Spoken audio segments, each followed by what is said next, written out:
Hello everyone, how are you? I hope all of you are doing really good. So welcome to the first session of strategic management, our new subject, and we are going to start with our first topic, that is introduction to strategic management. Now, before we start with this, let's understand a few things. How we are going to proceed with this particular subject. Now it is broadly a theory subject, right? And I have been teaching theory subjects earlier also. I was teaching economics for finance earlier with financial management. So how do I proceed normally with it is that I try to relate the concepts with the real life. Because the more we relate it with the real life now, you will be able to understand it more. And once you are able to understand it more, you will be able to relate it more. You will be able to remember the things more, right? In a better way. Wherever required, we will prepare the flow charts, the pointers, right? And we'll try to summarize the topics. We will prepare all those things throughout this subject of strategic management, right? All of you must be having the books, right? And before you are starting with the lectures, please make sure that the books have reached you. Only then it is quite beneficial after that only that you start with this particular subject, right? If you have just ordered this particular subject, you have got the access, but if you have not yet received the books, then I'll say please stop here, right? I will suggest you that please wait for the books to reach you in the next 6 to 7 days or whatever the time it will take, and after that start with the lectures. Rest is your choice. If you are comfortable with that, you can just read it from the screen and try to able it, and once the books reach you, after that you will see what to do with the topics and how to mark it and all those things. That is totally your choice. Next thing, you have to keep one notebook always ready with you along with the book, right? Because we will be marking a few things, we will be writing down a few things and understanding the few examples and all those things. There will be you will have to write a few things, okay?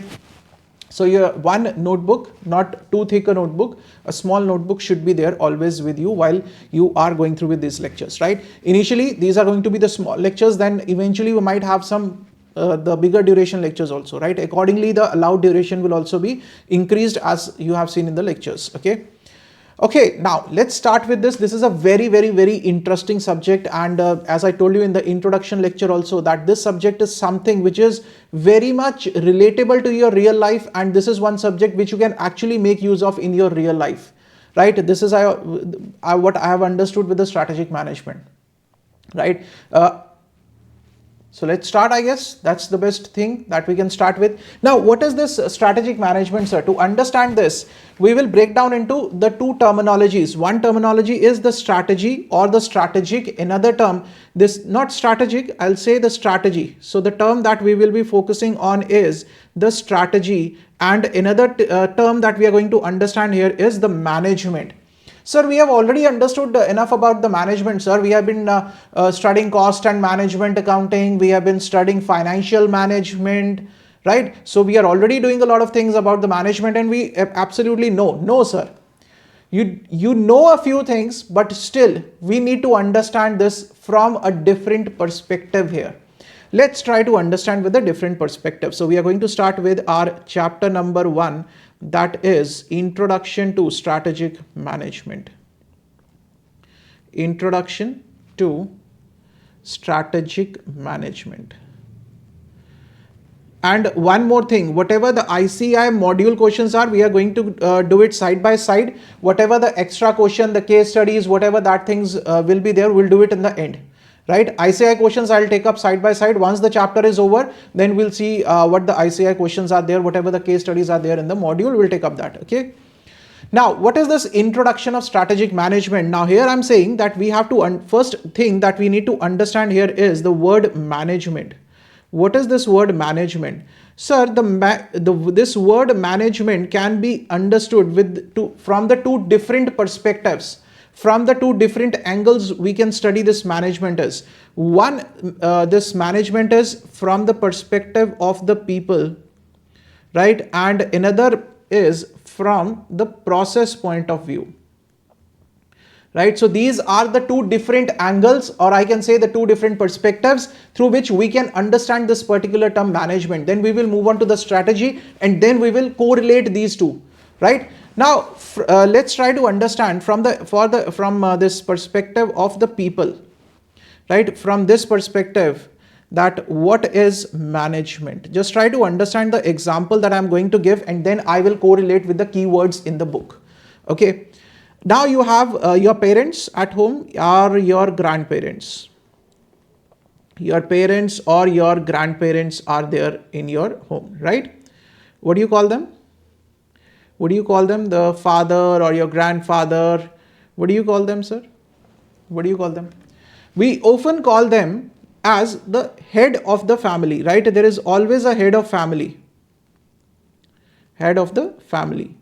But when this is about a one person, right? It can be your father, it can be your grandfather who is taking all the decisions, and we call him, her, whatever the eldest person in the family is, we call them the head of the family, right?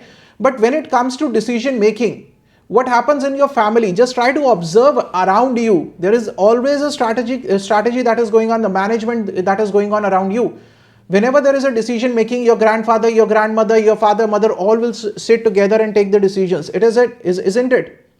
Isn't it? So I can't say these are the heads of the family. Head is normally used for a single person, but when there are multiple persons, right, who are at the top of the family, at the core level of the family, who are engaged in taking the major decisions of the family, they will consult each other and try to take the major decisions. What we call them? We call them the key group.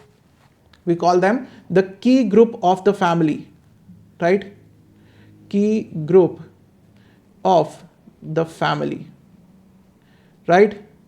Or one more thing I can call them as, I can also call them as the chief organ of the family. Chief organ, right, of the family. Obviously, sir, these are the most important people of the family, right? These are the most important people of the family who are there, taking all the major decisions and managing all the things and everything. So we call them, because that is why we call them the head of the family. They are the most experienced people in the family. I call them the key group of the family. If there is more than one people who are engaged in the activities like taking the decisions and all those things, or what we call them as the chief organ of the family. Clear? Now, what are these people doing in the family? Have you ever observed this key group or the chief organ? I'm not talking about just one person, the head of the family. I'm talking about, if you have observed in your family, your parents, your grandparents, what are they normally involved in? Right? Why are they called the key group or the chief organ? Because they have a task in hand. One second. Why are they being called the head of the family or the chief organ of the family? Because they have a task in hand. Right? They have a task in hand. Sir, what is the task? What is the task? The task, can you think of something? Normally, sir, as a layman, can you think of something? What is the task that they are interested in?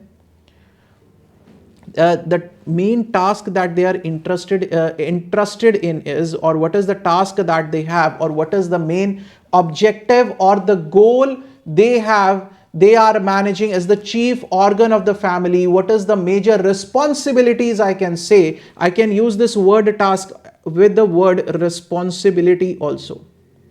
Right? They have certain responsibilities toward the family, which they are trying to fulfill through the various actions. Right? What is the one major, responsibility is making a purposeful and productive family. Now, what is this purposeful and productive family? Purposeful is that every person in the family, right, is doing something. Now, why we are born on this earth? We are born on this earth for to fulfill the certain purposes, isn't it? We are born here to fulfill the certain purposes of the life, isn't it? So that is why we say that this chief organ or the key group of the family, they have the responsibility to keep the family like this. To keep the family like this, make it a purposeful and a productive family. Just take it similar to a happy and a united family. A happy and a united family. Productive family means everyone is doing the right things in the life. Everyone is living a purposeful and a productive life. Nobody in the family is just wasting the life in just fun, clubs and here and going there. No, sir. So they have the responsibility to look after this, that the family stays happy, the family stays united, and everyone is living a purposeful and a productive and a happy and a united family. The main question is, how can they fulfill this task? But how to make it? Sir, is it that easy?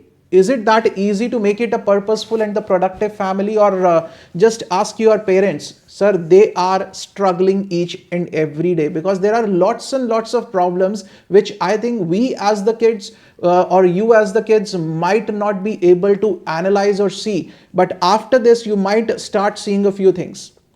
But how they try to achieve this task, or how they try to fulfill this responsibility, that is a big question, sir. Right? Now he says, how they can do it is by bringing together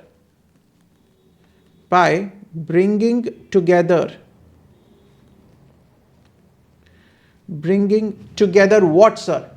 By bringing together and integrating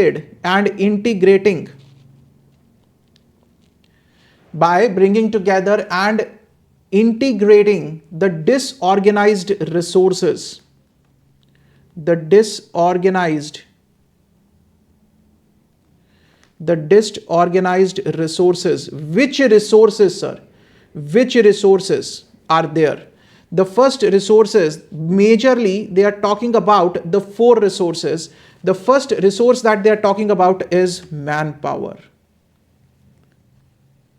The second is money. The third resource that they talk about is material. And the last they talk about is the technology. Right? How can they fulfill that everyone in the family stays happy, everyone in the family is doing something in the right direction and not in the wrong direction? He says the first thing is, you have to keep a family like this. It should be a united. That is, you have to bring together all the people in the family and integrate them into a common thing. Right? And integrate the disorganized resources like manpower. If they are not going to bring together and integrate, let's say there are 2 siblings.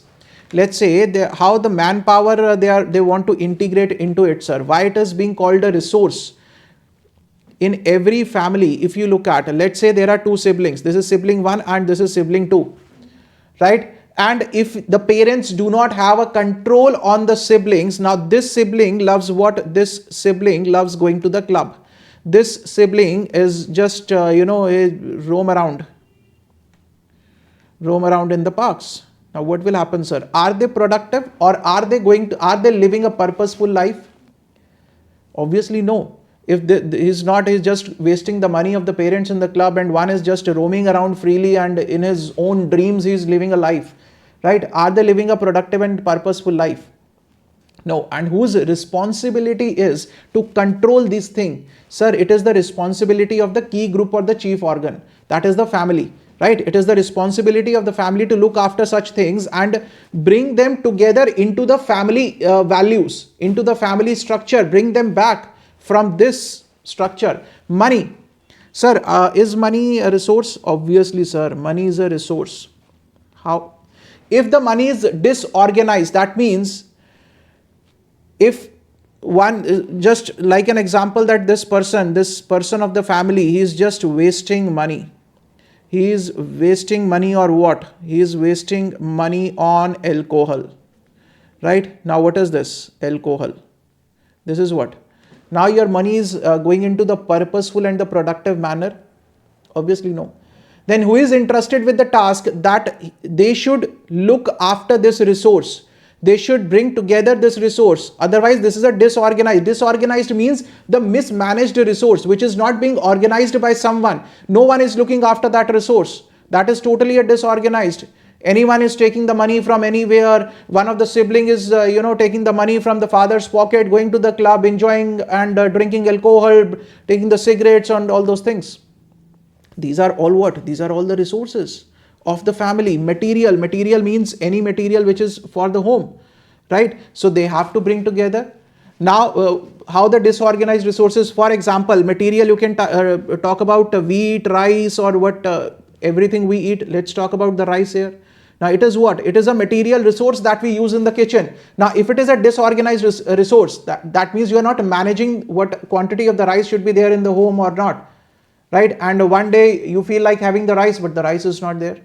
So, who is entrusted with the task of managing all these resources? The chief organ or the key group. Bringing together and integrating. Now for the rice you need money also. Why we say these all are integrated. Who will bring the rice? You need the manpower also. If both these siblings, one is going to the club, another one is just roaming around in the park in his own dreams, who will bring the rice? Sir, we will order online. Sir, that is a separate thing. There was a world, when there was no online transactions going on, isn't it? So all these are what? All these are related to each other. Technology is what? You have to bring together the resources. Sir, there are multiple laptops who are just, they are just being wasted lying here and there. The televisions, car is there, right? So you have to look after all the resources. You have to manage. You have to make all these resources a purposeful and productive. Right, the car is there in the veranda, the car is there since the last 5 years, we have not even opened the gate of the car, right? TV is there, switched off. Why are you wasting the resources, right? And who is responsible for managing all these things? The chief organ or the key group of the family, right? That all these are combined in a right way, the family functions as a whole. Right? What is the ultimate motive here? The ultimate motive here is that all these things are combined in a right way, and family functions as a whole. Right? Family functions as a whole. As a whole means that the family is united. Right, the family values are being followed and they are being united, and whatever the decisions or whatever the activities they are doing on the daily basis, they are working as one team, right? And this is the responsibility of whom? The key group or the chief organ of the family, right? So this is what is known as the basic thing of management, if we talk it from the people point of view, right? Now let's come to the books. Let's see. The management is a key group in an organization in charge of its affairs, right? Like the parents and grandparents, these are the key group who are in charge of the affairs of the family. They have to look after the everything, what is going on in the family, what is to be done in the family. Management is the chief organ, right? So key group here or the chief organ entrusted with the task of making it. And what is the task here? Entrusted with the task of making it a purposeful and productive entity. How to make it a purposeful and productive entity? By undertaking the task of bringing together and integrating the disorganized resources. Which resources? The manpower, money, material and technology, which are then combined into functional whole. Have we covered everything? Have we covered everything about this? Isn't it? Now the chief organ is the grandparents and the parents. They are in charge of the affairs. They have the responsibility of what? To make it a purposeful and a productive family, that the family is going in the right direction. How can they achieve it? By bringing together the disorganized resources. If manpower, money, everything is disorganized, it is totally mismanaged. Technology, right? The technology is there, but still you are going on foot. Bring together all the things. Make it work as one united thing. That is what is the functional whole. Then he says the survival and success of any organization depends upon the survival and success of an organization depends to a large extent on the competence and the character of its management, which has the responsibility of systematically mobilizing and utilizing the diverse resources efficiently and effectively. Right? Depends upon what? Obviously, the success and the survival of any family depends upon what? That what is the nature of the head of the family or the chief organ. How they look at the things. If one of the son is going to the club, another one is just roaming around, and the parents are like, okay, whatever they they want to do, let them do now, right? Why are we want to interfere? Will that family grow as a whole? Obviously no, right? And how competent they are to control all the resources, right? So it depends upon two things. One is the competence, another thing is the character of its management, and which has the responsibility of what? A responsibility of systematically mobilizing and utilizing the diverse resources efficiently and effectively, right? So the various resources which are available to the family, systematically mobilizing and utilizing those resources effectively and efficiently. The money is a resource for the family. If you are not able to utilize it in the right direction, if that is being wasted on the clubs, on alcohol, on cigarettes and all those things, then the management or the key group is just like, okay, let them do whatever they wish to do, why should we interfere? If that is the attitude, or if they are incompetent, even if they have the right attitude, that they try to stop their children from that,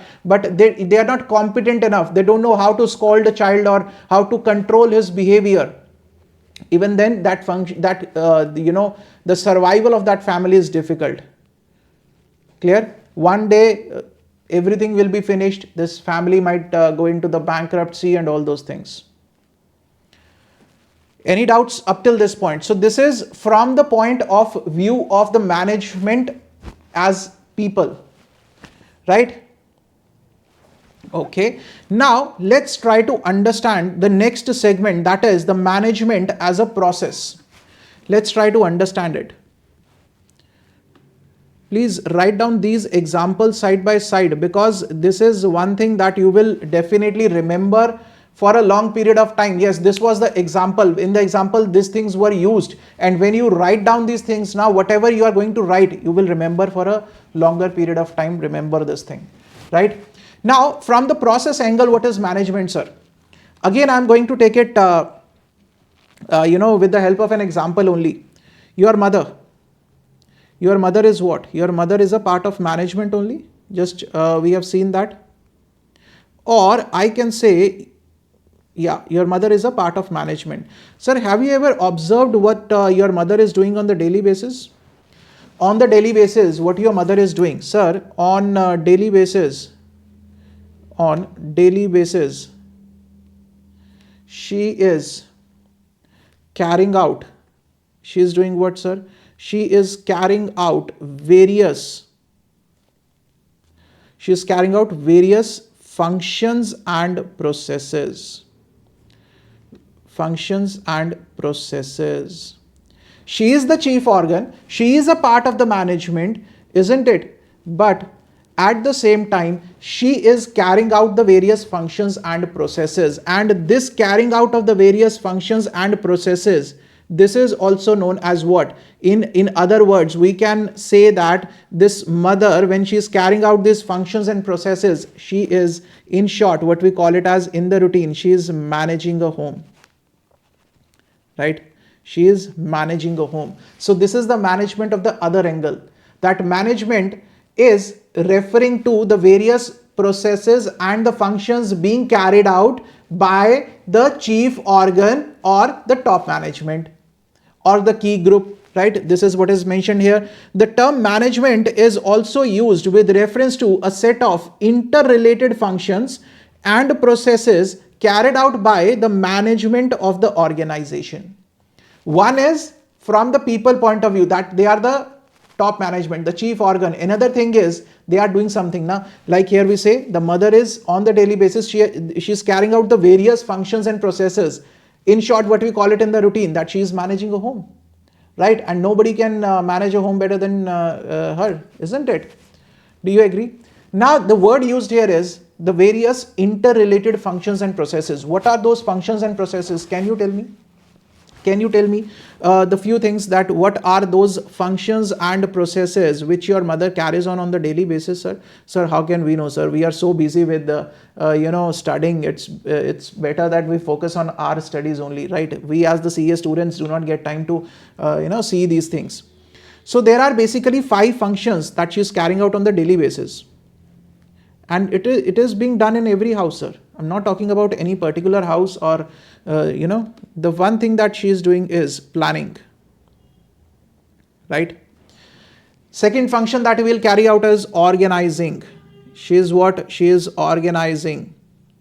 The third function that she will be doing is directing, right? Another thing that she will be doing is staffing. Another thing that she will be doing is controlling, control, right? So these are broadly the integrated functions that, or the processes that she is carrying out on the daily basis. Sir, how can you say this, right? How can you, what is the planning that she is doing, sir? We are not able to understand what is the planning she is doing. Sir, every day she will plan for the food to be made, right?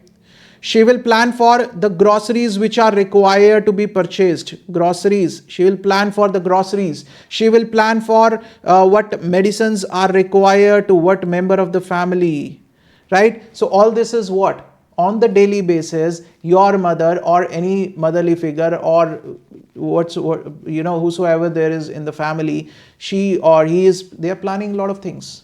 Right, here I am just referring to the mother as an example, right? So she's planning so many things. Then what food is to be prepared, right? And if there are elderly people, if there are young children, separate foods will be required for the elderly people. The young people will, the small children in the family will demand something extra. They will demand Maggie. The elderly people will say, no, we can't say have Maggie. We will just be happy with some rice and all, right? Isn't it? So she is what? She is going to plan everything. She has to plan everything, right? Then organizing. How she is organizing the things? She will make your bed, right? And she will organize all the things in the kitchen, right? Keeping the things in place. And this is what? This is the part of organizing only. She is organizing the house, right? Wake up in the morning and the first thing that you have observed, what your mother will be doing is she will be organizing the home first. Then she will start with the work, right? She will make her bed and she will make your bed if you are a small kid or if you are not in the habit of making the bed. She will just organize a few things because by the night everyone is tired. Even your mother is tired because she is working tirelessly throughout the day, right? And in the night she is not in the mood of organizing the things, but the first thing that she will do in the morning is wake up and organize the things. Then directing is giving directions. She will give the directions to whom? To your father or to bring the vegetables, to bring groceries, right? Or any other directions which are required to be given, isn't it? She will be giving, sir, definitely. Then staffing is what? She knows that which maid is to be hired and what is the work to be, what work she needs to get done from that maid, right? So staffing is what? Hiring the right people.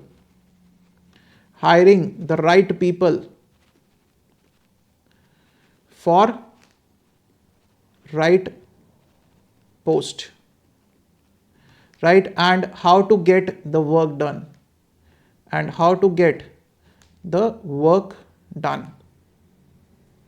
Clear? Now control. After all these things, she will be having the control over everything. She will try to look for that is everything going in the right direction, whether her children are studying or not, or whether they are just playing the games on the mobile, or whether they are just following the Facebook, Instagram and all those things. She is controlling everything. She is having the control everything, whether everything is going as per the plan or not. Right? So control is whether everything is going as per plan or not. Right? So these are the major functions that she is carrying on. Let's see here. These functions, the interrelated functions and processes being carried out by the management of the organization, these functions include planning, organizing, directing, staffing, and control. And these are wide ranging but closely interrelated. Obviously, these are interrelated, sir. If the mother is not going to give directions to bring the vegetable and groceries, then how will she decide that from the cook what she wants to get it, in the food for to be made from the cook? Isn't it? So these are all interrelated. If she is not going to do planning, then how can she give the directions? If she is not able to give the directions, how will she be having the control over the things? So all these functions are what? These are the interrelated functions that we are studying about, right? They range directly from determination of the goals, the design of organization, mobilization and acquisition of resources, allocation of task and resources, right, among the personnel and the activity units, installation of the control system. Now this is what? Determination of goals is what? Planning. You are planning for your goals for the day, right? What is to be made, how it is to be made. Design of organization. You are organizing the things, right? Where to keep, what to keep, how to keep, that is what? Organizing. Mobilization and acquisition of resources. What is this mobilization and acquisition of resources? Okay, I'll mark it differently. Design of organization, one second. Design of organization, mobilization and acquisition of the resources. That is what? That is giving the direction, giving right direction to the resources. The maid that is working or the cook that is working in your home, that is a resource for you. Giving the right direction. Allocation of task. Then the next is the allocation of task or the resources among the personnel. This is what? Staffing. Right? After that, installation of the control system to ensure what is planned is achieved. That is control. Right? So all this is what? All this is related to the 5 functions that we have discussed. The management is an influence process to make the things happen, gain command over the phenomena and induce and direct events. Right? The first thing that you have to remember is it is an influence process. Now what your mother is trying to do, sir? She is trying to have some influence over the things. For example, she will give the strict directions to you. You should make your bed in the early morning, right? Otherwise, I am not going to give you the food. Now she is doing what? She is putting an influence pressure on you, right? So this is what? She is indirectly doing the management. She is indirectly doing what? She is indirectly planning that this is what is to be done and how the work is to be extracted from you. Influence process to make the things happen, right? How to get you make your bed, make the things happen, gain command over the phenomena, right? And make things happen, gain command and induce and direct the events and people in a particular manner, that how you should be reacting. That is a perfect example that I have given you, and I'm pretty sure many of you would have faced it, right? Your mother giving you the stern directions that from tomorrow you have to make your own bed. If you're not going to make it your own bed in the morning, I'm not going to give you the food till you make your bed. Isn't it? So this is what? She is getting the things done, make the things happen. She is in an influential position, because obviously, sir, she is the top management. She is gaining the command over the phenomena that from tomorrow you will be making your own bed and induce and direct event. She is directing you, event and people. That is why the word people here is also used, right? Event is making the bed, people is you, right? She is trying to, giving the directions to both the things in a particular manner, right? So influence is backed by power, competence, knowledge and resources. Obviously, sir, when will a person be an influential person? We call the politicians as influential person. Why we call them? Because they have the power, they have the competence. Just consider the example of Mr. Narendra Modi, our Honorable Prime Minister of India. He is having the power. He is the Prime Minister of the country. He has the competence. That is why today the world is looking always looking towards India for the help. He is a knowledgeable person. He has absolutely brilliant knowledge and he has all the resources with him, right? All the manpower that is required. That is why he is being known as the most influential person, right? So remember the example of Mr. Modi. Mr. Narendra Modi, he has the power because he is the Prime Minister. He is the most competent person in the world right now. That is why he has been traveling the world and the world is looking towards India. He is knowledgeable. He has, the whole of knowledge, what is going around in the country and everything. Otherwise, the knowledge also, and he has all the resources with him. That is why we call him the most influential person of the world right now. He is not the only influential person of the India. He is the influential person of the world. He is influencing the world. He is getting the things done from the other countries of the world, right? Because he has that power. He has that command over the things, right? So managers formulate the organizational goals, values and strategies to cope with and to adopt and adjust themselves to the behavior and changes in the environment. This is basically a part of strategy. We'll come to this later on this point, right? So what we have understood right now is the meaning of management only, but this is really important to understand the base that is there for you to understand, right? In this particular lecture, I hope you people have enjoyed it. The first lecture, how the management, what the management is from the perspective of people and from the perspective of the process. I'm not straight away jumping to what is the strategy or strategic management. First, I'm saying what is a management, sir? In the layman terms, I've not yet started with the strategy or strategic management. What is that? No, I haven't yet started with this. What I'm saying is simple. I'm saying what is management, sir?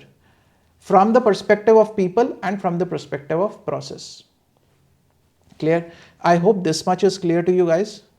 So in the next lecture, we are going to continue with this and we will move on to our second topic, that is what is a strategy? What is a strategy? Then we will combine these two things, right? And types of strategy. Then we in the next lecture will combine these things to make it into a strategic management. Clear? So please revise the first paragraph. All of you have written the examples, then that's very good. Revise that and everything, initial part should be fit in your mind, right? So see you guys in the next lecture. Till then, stay safe, stay healthy, keep studying, keep sharing. Thank you so much.